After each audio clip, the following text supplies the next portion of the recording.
நடிகர் விஜய் அப்படிங்கிற ஒரு தனி நபர் இல்லைன்னா இதெல்லாம் நமக்கு இன்னைக்கு தெரிஞ்சிருக்குங்களா? அதெல்லாம் மனசுல வச்சுட்டு பேசணுங்க. அதாவது பணம் பத்தும் செய்யும் அப்படின்னு நம்ம படிச்சிருக்கோம், கேள்விப்பட்டிருக்கோம்.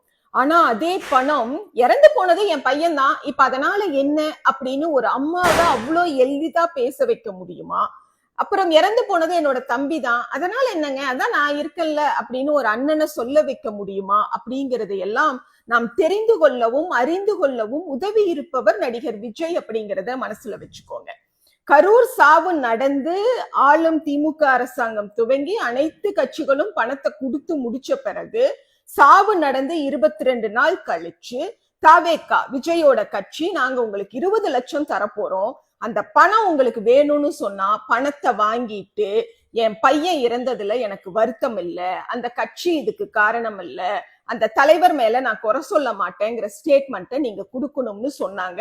அதே மாதிரி பணத்தை வாங்கிட்டு செத்து போனது என் பையனா இருந்தா என்ன, என் தம்பியா இருந்தா என்ன, எனக்கு அந்த 20 லட்சம் வரக்கூடியது மிக முக்கியம் அப்படின்னு சொல்லி இறந்தவர்கள் வீட்டுல இருக்கக்கூடியவங்க பேசியிருக்காங்க. சரி, 41 பேர் செத்து போயிட்டாங்க, 39 பேத்துக்கு மட்டும் பணம் கொடுத்திருக்காங்க, 2 பேத்துக்கு கொடுக்கறதுல சிக்கல் நீடிக்குதுன்னு சொன்னா நீ பணம் கொடுத்த பிறகு நான் உனக்கு ஆதரவா ஸ்டேட்மெண்ட் தரமாட்டேன்னு சொல்லி அந்த 2 வீட்டுல நின்றுக்கலாம் இல்லையா? யோசிச்சு பாருங்க.